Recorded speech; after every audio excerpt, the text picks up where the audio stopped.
Bienvenidos a un nuevo episodio de Micromundos. Mi nombre es Martín Pitón y este es un podcast de actualidad de la Argentina. Básicamente nos gusta charlar sobre temas de política y economía y creo que este episodio, a raíz de todo lo que ha sucedido durante la semana que acaba de terminar, va a tener mucho de economía, pero también va a tener mucho de política, porque cuando hablamos de la economía de un país no se la puede escindir de la política. Sin lugar a dudas, esta ha sido la peor semana del gobierno de Javier Milei, y una crisis, ¿no?, que empezamos a vivirla en cámara rápida. Por eso, para sintetizar un poco cuál es mi visión de la semana que acaba de terminar, titulé este episodio La peor semana de Milei, una crisis en cámara rápida, porque eso me parece que es lo que está pasando. Como te digo siempre, más allá de todos los temas que vamos a tratar, si tenés ganas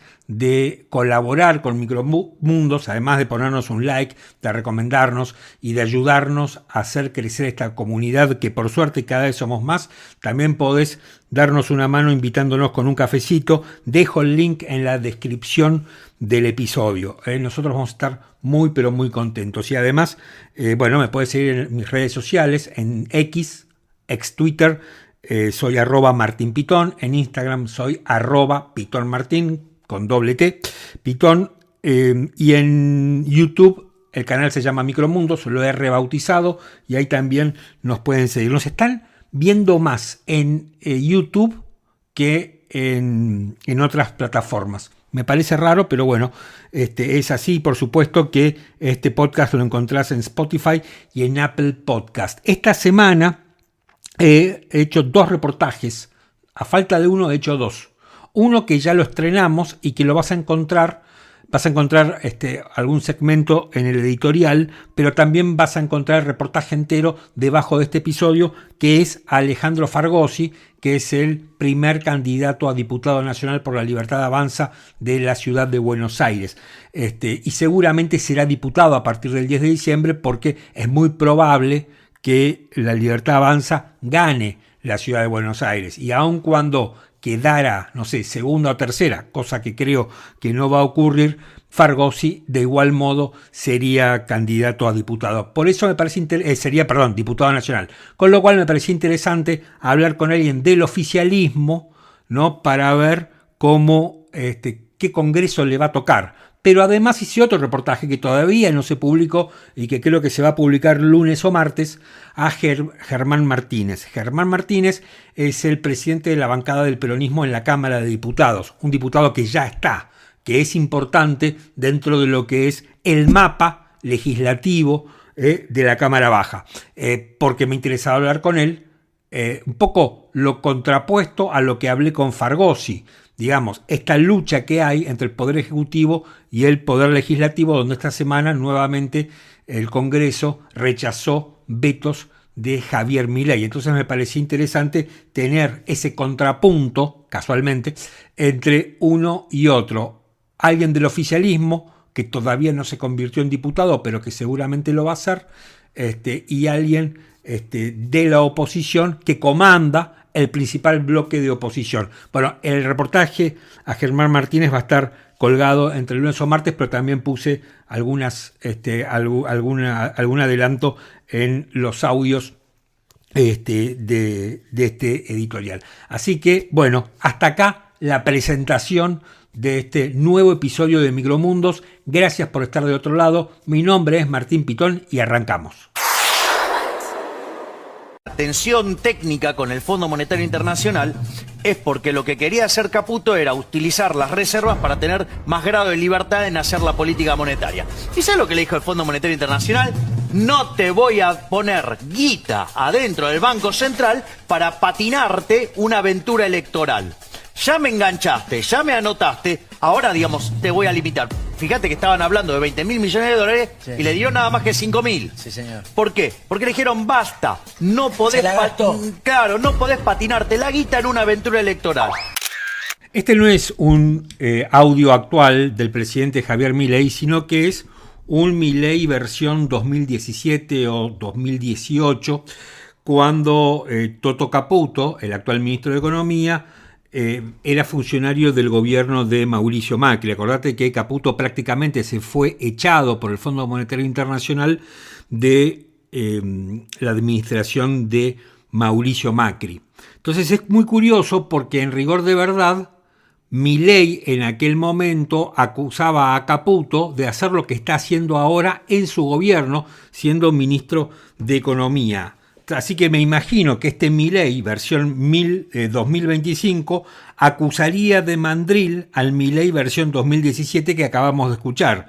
¿Cómo puede ser que sea algo malo en un momento y lo mismo sea bueno en otro momento? Es una total incoherencia del gobierno, pero quería comenzar este comentario editorial con este audio porque me parece que pone, digamos, de relieve la contradicción permanente que tiene este gobierno. Pero hay más, porque por esa misma época en que Milei fustigaba duramente a Toto Caputo, insisto, con unas declaraciones y una idea que en términos generales son las mismas críticas que se le hacen ahora a esta gestión de Toto Caputo al frente del Ministerio de Economía. Pero como te decía, hay más, porque José Luis Espert, por la misma época, sobre Toto Caputo decía esto. A vos el fondo no te da la plata que te da para que Caputo le ponga precio fijo al dólar, le ponga techo para que sus amiguitos lo compren barato. La plata que te da el fondo es deuda pública, es deuda externa. Después no nos quejemos contra la deuda externa. Usar los dólares del fondo para poner el techo al dólar es asegurarle la ganancia a los especuladores también. Ahí estaba José Luis Espert, que yo tampoco imagino que Espert siga pensando lo mismo que pensaban al que entonces. Hoy Espert es el primer candidato a diputado de La Libertad Avanza en la provincia de Buenos Aires de cara a las próximas elecciones del 26 de octubre. Mi pregunta es, si Toto Caputo le está poniendo un techo al dólar para que sus amiguitos, como dice Espert, pero hace casi 10 años, se fuguen la plata, ¿qué está haciendo? Porque obviamente lo que quiere el gobierno es llegar con un dólar tranquilo, justamente sin complicar a los amigos de Caputo. Pero bueno, y bien dice Espert, qué loco, ¿no? Porque es lo mismo que ahora dicen muchos economistas a los que el gobierno califica de mandriles y ensobrados, dice Espert, no se olviden que esto es deuda externa lo que se está tomando. Y esto lo digo, ¿no? Porque tiene que ver con que ahora entramos en una dinámica donde todos vamos a morir con las botas puestas por decisión del ministro de Economía, Luis Toto Caputo, que acaba de pasar la peor semana del gobierno de Javier Milei, y sobre esto decía justamente lo que vas a escuchar ahora. Mire, nosotros confiamos plenamente en el programa, plenamente, y no nos vamos a mover del programa. Es decir, vamos a vender hasta el último dólar en el techo de la banca. El programa se diseñó así y está hecho para que los dólares, tanto del central como los que hemos comprado, esos dólares sirvan para defender el techo de la banda. Y después podemos entrar en detalles si quieren por qué y demás. Pero esencialmente es por lo que acabo de decir, porque es un programa sólido, porque al no haber más emisión de pesos, está muy bien capitalizado el Banco Central, hay suficientes dólares para todos.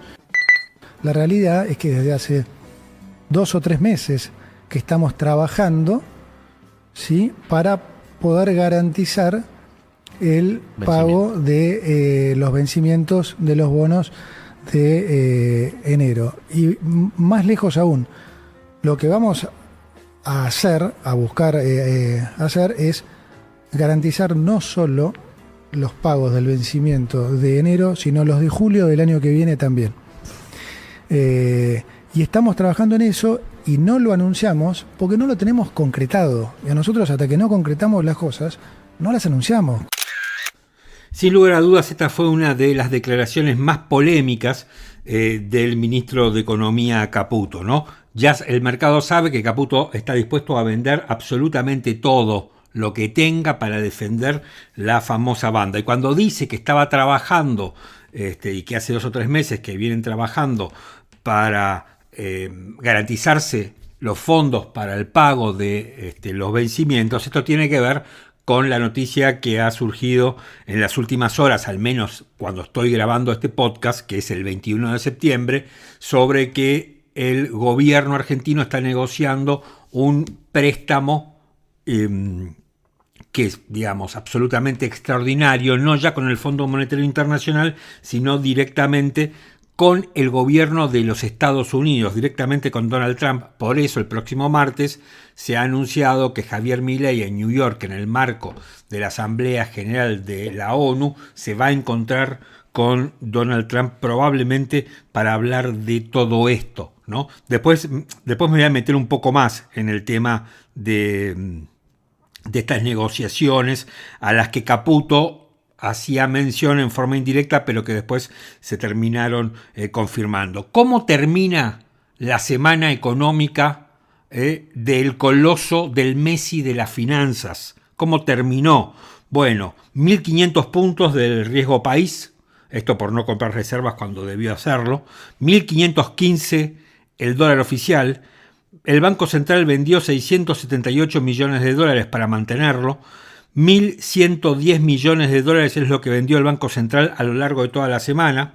La consultora 1816 dijo que a este ritmo la Argentina tiene dólares hasta el próximo mes de febrero. Y esta consultora trazó, que dicen que es muy escuchada en el mundo financiero, 3 posibles escenarios a partir de octubre, ¿no? Flotación libre y sin bandas, porque dicen que las bandas ya están terminadas. La segunda posibilidad, devaluación pero con tipo de cambio fijo. Y la tercera, para mí la menos creíble, es una vuelta al cepo. ¿Por qué digo que es la menos creíble? Porque esto no solamente sería un golpe casi mortal para la economía, sino que sería un golpe mortal para la batalla cultural del gobierno, porque, digamos, ir a un cepo, que es una medida extrema a la que concurrió y se convirtió en una marca registrada del kirchnerismo, eso al gobierno obviamente no lo favorecería absolutamente para nada. Vas a escuchar ahora a lo que hacía mención recién, que son las tratativas que confirma Javier Milei en Córdoba sobre la negociación con el gobierno de Donald Trump para acogernos, ¿no?, a un préstamo absolutamente extraordinario, no ya con el Fondo Monetario Internacional, sino con los Estados Unidos. Quería saber si está en sus expectativas que haya alguna ayuda del Tesoro de Estados Unidos. ¿Eso es así? ¿Hay alguna negociación o se trata de un seguro del aporte de alguna garantía para que el país se financie en los mercados? Mira, nosotros teníamos claro que este año iba a ser muy complicado y nosotros ya habíamos empezado a desarrollar estrategias para cubrir los pagos que tiene Argentina el año que viene, que son 4.000 millones de dólares en enero y 4.500 millones de dólares en el mes de julio. Con lo cual nosotros venimos trabajando, esas negociaciones demandan tiempo, pero bueno, lo que pasa es que nosotros hasta que no está confirmado no hacemos anuncios.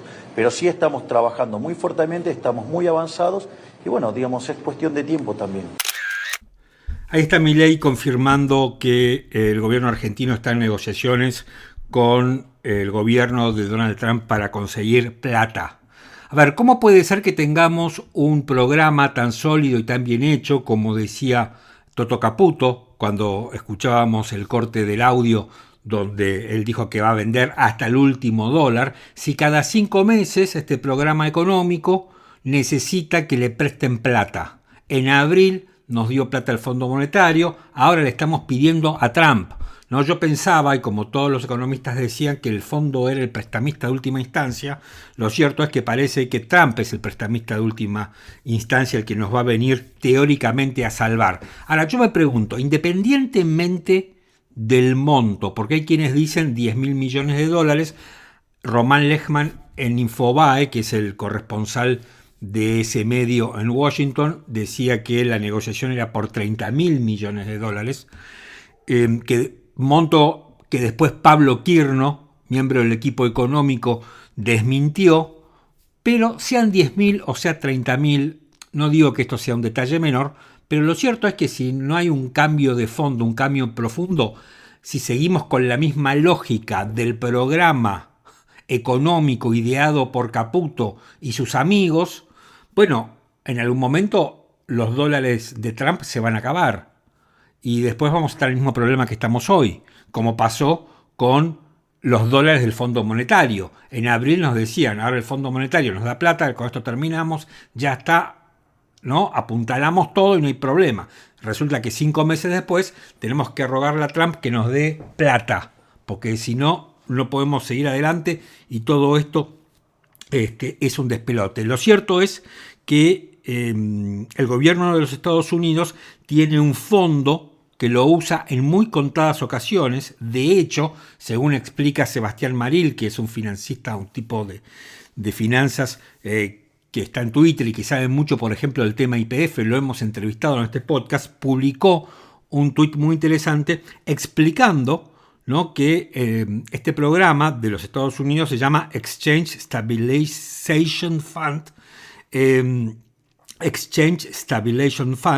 y que la última vez que lo usó los Estados Unidos fue para apuntalar a México en 1995 con el tequila. En aquel momento gobernaba Bill Clinton y Sebastián Maril, en un posteo en X, explicó cuáles fueron algunas de las condiciones que le exigió el gobierno norteamericano de aquel entonces a México para poder darle 20.000 millones de dólares. Digo, simplemente para que tengamos una idea, porque la plata que nos va a dar Trump, y especialmente Trump, no va a ser gratis. Bueno, Estados Unidos le exigió a México recortar el gasto público, reducir el déficit comercial del país, limitar los salarios públicos, bajar la inflación mediante el crédito restrictivo, usar la mayor parte de los dólares que obtiene para refinanciar la deuda, destinar los recursos a apuntalar el sistema bancario, hacer pública información de carácter fiscal y monetario, respaldar el préstamo con los ingresos por exportaciones de la petrolera estatal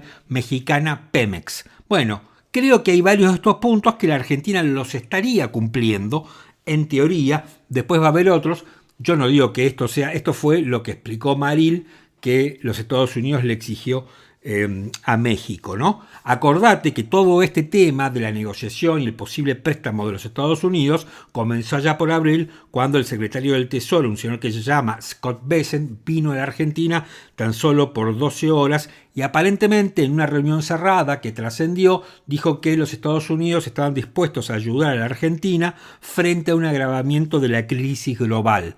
Bueno, esto no tiene nada que ver con la crisis global, tiene que ver con la crisis generada por un equipo económico completamente incompetente, pero aparentemente los Estados Unidos pueden llegar a tenernos un poco de piedad, ya que somos unos aliados importantes en la región de Donald Trump. Zafamos por eso, ¿no? Zafamos porque Boric es de izquierda, porque Lula es de izquierda, porque Petro es de izquierda, porque Uruguay tal vez no tenga la escala, pero porque como estamos rodeados de países de centro-izquierda, tal vez Trump nos tenga un poco más de misericordia, porque Milei se ha convertido en un verdadero aliado de los Estados Unidos sin preguntar absolutamente nada. Es un seguidista, como se dice. Lo que vas a escuchar ahora es al analista financiero Cristian Buteler, que lo hemos entrevistado varias veces aquí en Micromundos, que explica dónde estamos parados con esta crisis económica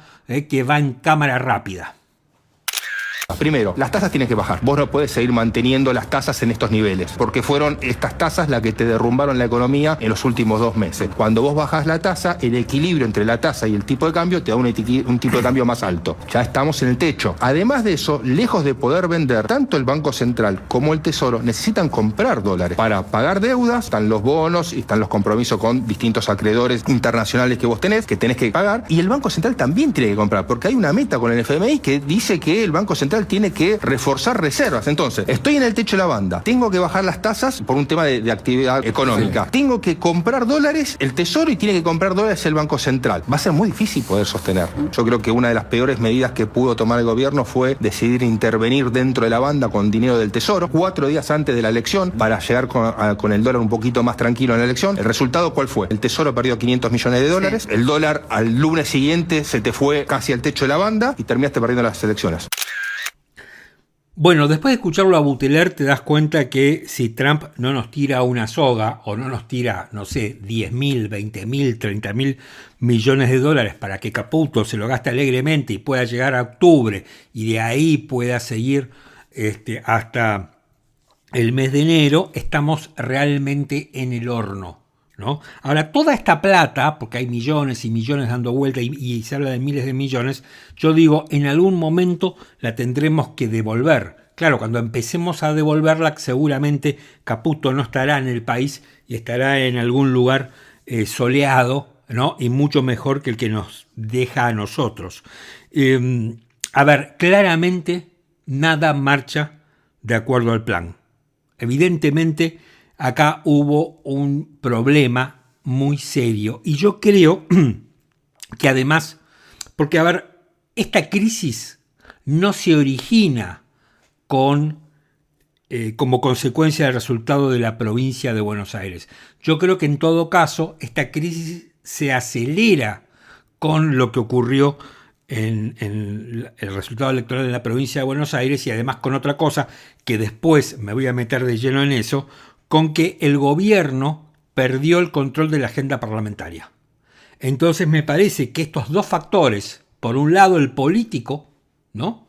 Que es estas dos cuestiones de la pérdida del control de la agenda parlamentaria y la derrota de una elección ridículamente nacionalizada por el gobierno, han hecho que una crisis que ya se había desatado desde el mes de febrero, que la Argentina no crece, haya hecho que hoy estemos viendo, ¿no? una película en cámara rápida. Es una crisis en cámara rápida. Vas a escuchar ahora, después me voy a meter un poco más en esto, en el tema político, porque me parece central, porque ninguna crisis económica está escindida de una cuestión política. Y una crisis económica, de la única manera que se arregla es a través de la política, tomando medidas económicas, sí, pero esas medidas económicas tienen que tener un sustento político. Maximiliano Montenegro, un gran periodista, un gran tipo, desde su programa de stream explica hacia dónde vamos después de las elecciones, porque esto es lo otro. ¿Qué pasa el día después? O sea, ¿qué pasa el 27 de octubre? Lo dice Maxi Montenegro. Todos saben que cambia el régimen cambiario después de la elección, porque no puedes tener el techo de la banda ahí en este lugar si tiene que salir a comprar dólares a raudales el Banco Central y el Tesoro porque se quedaron sin dólares, porque vendieron $1.000 millones el Tesoro para antes de la elección, para frenar el dólar y ir con el dólar a 1.360 antes de la elección del 7 de septiembre, porque tenés vencimiento de deuda muy grande y porque la única forma de que baje consistentemente el riesgo país es efectivamente que vos tengas dólares en la reserva del Banco Central. No es muy difícil de entenderlo. Ahora, eso está en todos los informes, todos piensan lo mismo. Entonces, menos el equipo económico, que piensa que la economía funciona de otra manera. Por eso, esta cosa que le dicen, el exceso de dogmatismo es lo que te llevó acá. Y vos pensás un escenario totalmente distinto. Le decías a la gente que se iba el dólar a 900 pesos y que no ibas a acumular un solo dólar en el Banco Central porque ya los tenías con lo que te prestó el FMI. Dice Maxi Montenegro, todos saben que cambia el régimen cambiario.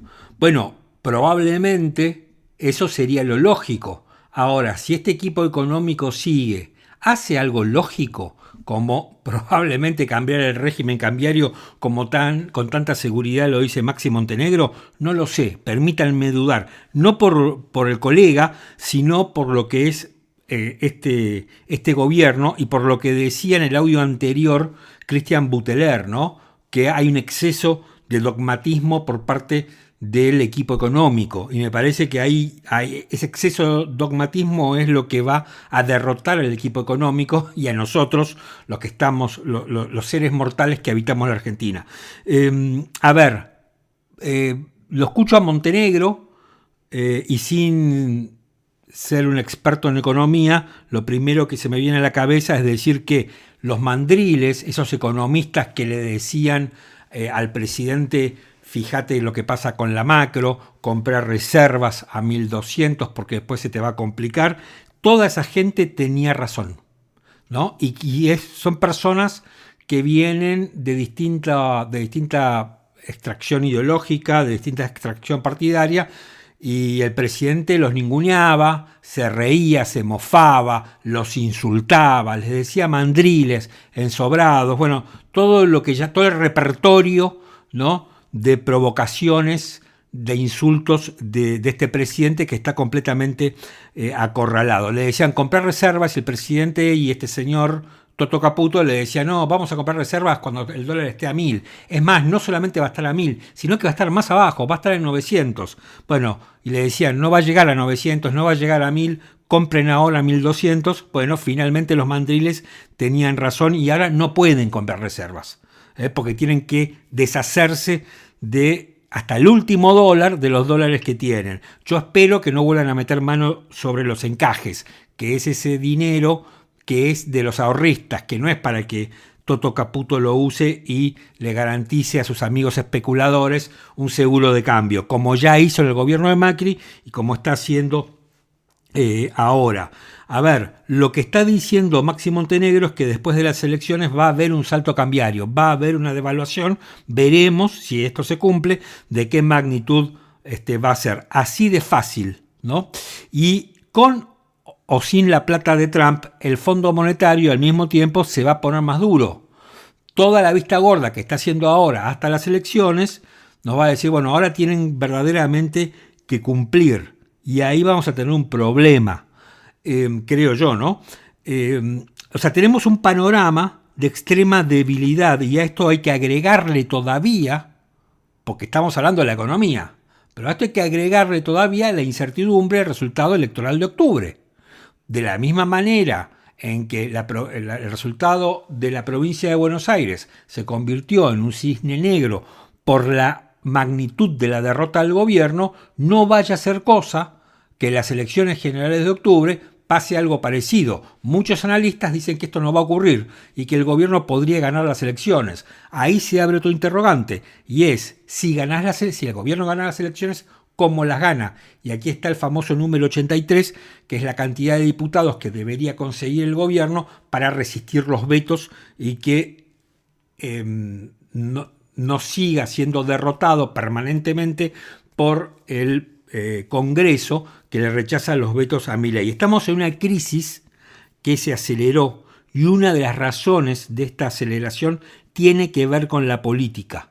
No solamente tiene que ver o está relacionado con un plan económico totalmente destartalado que cada 3 meses necesita que alguien le preste plata para seguir funcionando, sino que tiene que ver con la práctica política, para mí. Y esta semana el Congreso volvió a rechazar vetos de Milei y en lo que va de septiembre ya rechazó 4 vetos el Congreso. Mirad, te los cuento. El 4 de septiembre el Senado rechazó el veto a la ley de emergencia en discapacidad y a la actualización de las prestaciones. El 20 de agosto la Cámara de Diputados había rechazado también la ley de emergencia, el veto a la ley de emergencia de discapacidad. El 17 de septiembre, Diputados rechazó el veto a la ley de emergencia pediátrica y del financiamiento universitario. Y el 19 de septiembre, es decir, la semana pasada, el Senado rechazó el veto a la redistribución de fondos de los aportes del Tesoro Nacional, que era un fondo que tenía o que utilizaba casi discrecionalmente el gobierno para atender a los desajustes financieros y emergencias de las provincias. El oficialismo interpreta que en el Congreso se está urdiendo un golpe de Estado contra Javier Milei y que detrás de ese intento de golpe de Estado blando está el peronismo. Esta semana yo tuve la posibilidad de entrevistar a Alejandro Fargosi, que como ustedes saben es abogado y además es el primer candidato a diputado de la Libertad Alianza por la ciudad de Buenos Aires, siendo que la ciudad de Buenos Aires es el distrito más oficialista que hay. Obviamente Fargosi a partir del próximo 10 de diciembre va a ser diputado nacional. Y justamente sobre el tema de un posible golpe de Estado decía esto. ¿Vos pensás que hay un intento de golpe de Estado, hay un intento de voltearlo a Milei desde el Congreso? Si tuviese que ver con la democracia, se lo harían a todos los gobiernos. Curiosamente, no se lo hacen a todos los gobiernos. Si se tratase de democracia pura, no le pasaría siempre a los otros gobiernos, sino al peronismo, al que nunca se les alzan los congresos. Y si se tratase de democracia pura, no le revocarían los vetos, cosa que es la primera que ocurre en la historia del país. Yo creo que es un intento de golpe de Estado blando, como se lo ha dado en denominar ahora. Bueno, como primera medida quiero hacer una aclaración. Yo no estoy de acuerdo con lo que dice Fargosi. A mí me parece que acá no hay un intento de golpe de Estado de nadie. Lo que muchas veces se está pensando y se analiza como un posible escenario político es si el gobierno aguanta, que eso es algo completamente diferente. No significa que alguien vaya a voltear al gobierno, es más, y concretamente yo creo que el peronismo no quiere voltear al gobierno. Si me preguntás por qué no lo quiere voltear, no es porque sean santos, no es porque sean los paladines de la democracia. No lo quieren voltear porque es un pésimo negocio. Porque lo que le conviene en todo caso al peronismo es que el gobierno esté debilitado para poder negociar. Lo que está buscando el peronismo es que el gobierno se sienta a negociar. Lo que está buscando el Congreso, si amplío el foco, es que el gobierno se siente a negociar. Lo que hay acá es una lucha de poder entre el Poder Legislativo y el Poder Ejecutivo. ¿Y por qué se da esa lucha de poder? Bueno, yo apuntaría acá a 2 o 3 causas. La primera es cómo votó la gente. O sea, el diseño institucional que quedó como consecuencia del voto en el 2023 da este resultado. La gente votó en las legislativas para un lado y en las presidenciales votó para el otro. Entonces quedó algo completamente inorgánico y que se están enfrentando. Quedó un poder ejecutivo con una representación parlamentaria muy débil y después, porque a ver, cuando entra un outsider en política como Milei y pasa lo que pasó y se convierte en presidente, todo se convierte, ¿no?, en una consecuencia de ese outsider. Entonces el diseño político quedó trastocado. Entonces no hay un correlato en el poder legislativo de representación parlamentaria de ese poder ejecutivo. Esto nunca se vio en la Argentina. Entonces lo que está pasando es que diputados y senadores, que la mayoría están en contra del programa de Milei, se ponen, digamos, y que tienen la misma legitimidad que Milei porque llegaron por el voto popular, bueno, se ponen en contra del gobierno. Y vos tenés un gobierno que no quiere negociar, que les dice degenerados fiscales, mandriles, los insulta a los legisladores y pasa todo esto que estamos viendo que pasa. Ahora, yo creo que el gobierno en algún momento se va a tener que sentar a negociar, porque si no negocia, bueno, vamos a tener, ¿no?, un segundo periodo de Milei a fuerza de DNU, veto, rechazo del DNU, y no se puede, o rechazo del veto, mejor dicho, y no se puede gobernar de esta manera, va a ser absolutamente imposible. Así que aquellos que quieran escuchar el reportaje a Alejandro Fargosi, lo encuentran debajo de este episodio en Spotify o en Apple Podcast, lo encuentran allí. Me parece que es una linda charla con Fargosi, porque hablamos un poco de todo. Y ahora le hice la misma pregunta que le hice a Fargosi a Germán Martínez. ¿Quién es Germán Martínez? Es el presidente del bloque del peronismo en la Cámara de Diputados. Sobre esta acusación que hay por parte del oficialismo que el peronismo está intentando voltear a Javier Milei, y Germán Martínez contestaba esto. El gobierno está acusando al peronismo de hacer un golpe blando. El principal elemento de desgaste que está teniendo el gobierno es el propio gobierno. O sea, los que están en algún lugar limando la autoridad, la credibilidad, la confianza que despierta el presidente de la Nación, son sus mismos integrantes del gabinete.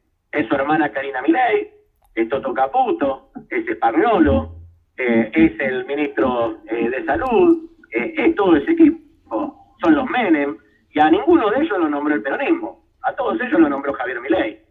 Cuando se hablan de cuestiones vinculadas a la institucionalidad y a la gobernabilidad, hay que ser muy serios en estas cosas. La verdadera víctima acá no son ni Milei, ni Karina, ni Toto Caputo. Las víctimas acá son los 47 millones de argentinos que padecen este rumbo político-económico, ¿no? Así que yo no le voy a dar un solo centímetro de margen al gobierno para que se victimice.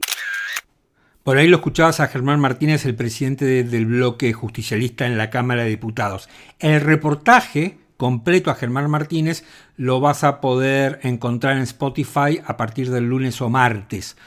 Ahí lo voy a publicar todo, esto es un adelanto. Pero además a Germán Martínez le pregunté otra cosa, porque hay algo más que uno puede estar viendo. Al principio, cuando Milei asume, empezó a generar alianzas, ¿no? Y hubo varios gobernadores del peronismo que estaban de su lado, varios senadores del peronismo que estaban de su lado y varios diputados, además de la mayoría del PRO, de los radicales con peluca.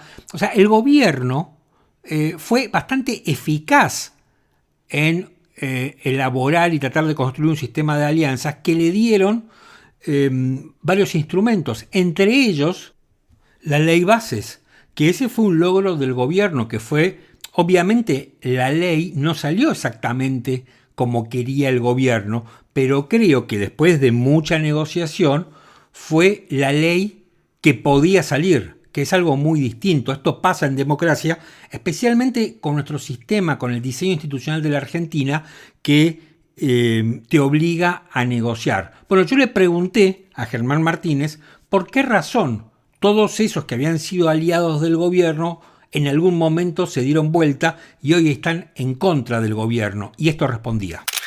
Y en general la Cámara de Diputados es una Cámara muy sensible a los cambios de humor de la sociedad.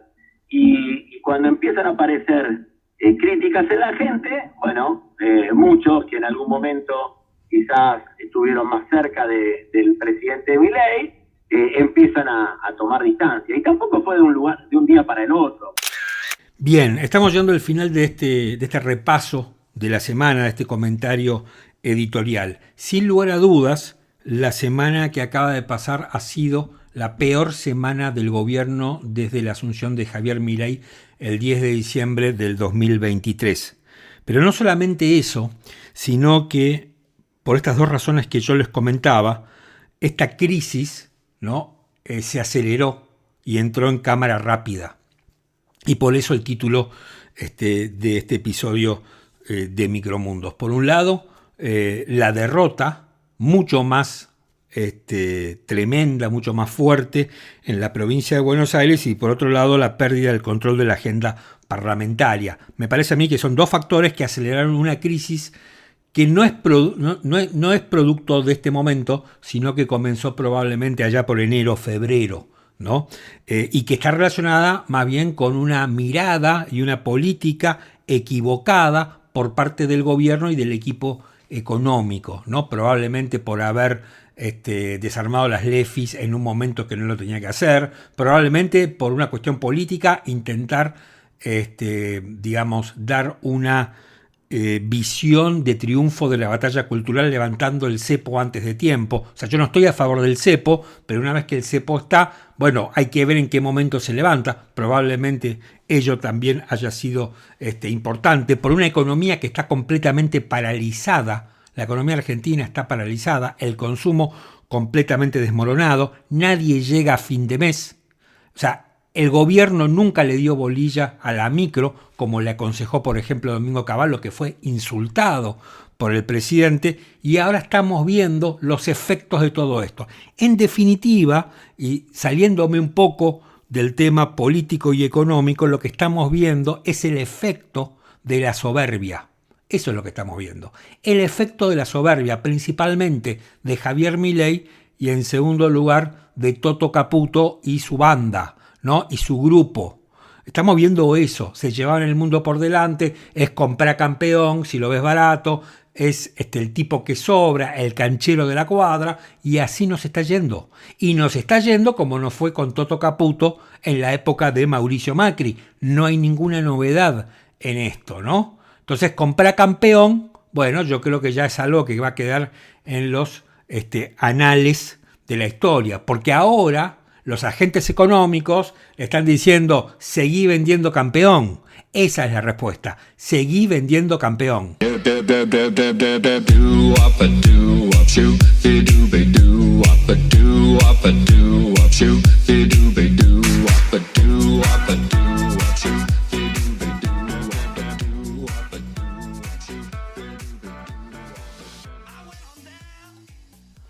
Estamos llegando al final de este episodio de Micromundos que se está grabando el 21 de septiembre del 2025, el día de la primavera. Y como buen día de la primavera, ha sido un día horrible. Ya estamos terminando con este episodio, son cerca de las 6 de la tarde. En un ratito lo vas a poder escuchar en Spotify, en Apple Podcast, y más tarde lo vas a poder agarrar en YouTube. Pero, bueno, ha sido un horrible día de la primavera, como merecen ser los días de la primavera, al menos en esta parte del mundo.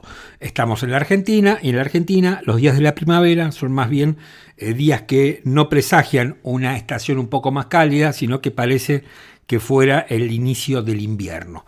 Bien, dicho esto, no sé si lo que tengo para contarles es una recomendación.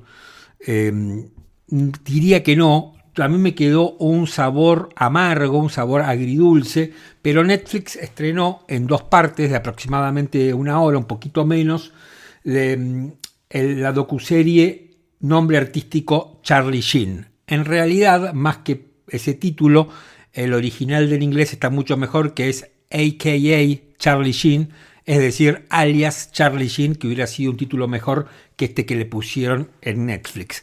A ver, a mí siempre Charlie Sheen es un personaje que me ha gustado, creo que ha sido un gran actor, y por supuesto, como a mucha gente, me ha gustado la espectacular sitcom 2 hombres y medio, ¿no? Que me ha parecido espectacular, hasta que lamentablemente echaron a Charlie Sheen y ya no fue lo que era. Bien, el documental pensé que iba a ser mejor. Por ejemplo, hay 2 ausencias muy notorias, que son la de Emilio Estevez, el hermano, famoso también y actor también de Charlie Sheen, y su papá, Martin Sheen, el protagonista de una serie espectacular para todos aquellos que nos gustan la política, que es The West Wing, y por supuesto de Apocalipsis Now, ¿no? Una película para cualquier amante del cine que uno no se puede perder. Pensaba que Charlie Sheen iba a explicar algo, iba a contar algo, y lo que parece es un intento completamente lavado para regresar al mainstream, ¿no? Charlie Sheen fue apartado de lo que es el sistema de entretenimiento de los Estados Unidos, y da la impresión como que quiere volver, quiere reivindicarse, pero no demasiado. No hay mucha información. Hay apariciones interesantes, como puede ser la de Sean Penn, que era amigo de la infancia, y algunos otros actores que estaban tan reventados como el propio Charlie Sheen. No es algo que valga mucho la pena. Creo que va a haber cosas que vienen que van a ser mucho mejores. De todos modos, le dejo el tráiler en la caja de descripción del episodio por si tienen ganas de verlo y les interesa. Si sos fanático, si te gustó mucho 2 hombres y medio, bueno, date una pasada por este documental de Charlie Sheen, que habrá pasado sin pena ni gloria. Bueno, hasta acá llegó este episodio de Contrapunto, casi digo, ¿no? Lo que es la inconsciencia de Micromundos. Mi nombre es Martín Pitón y nos reencontramos la semana que viene. Chao y gracias.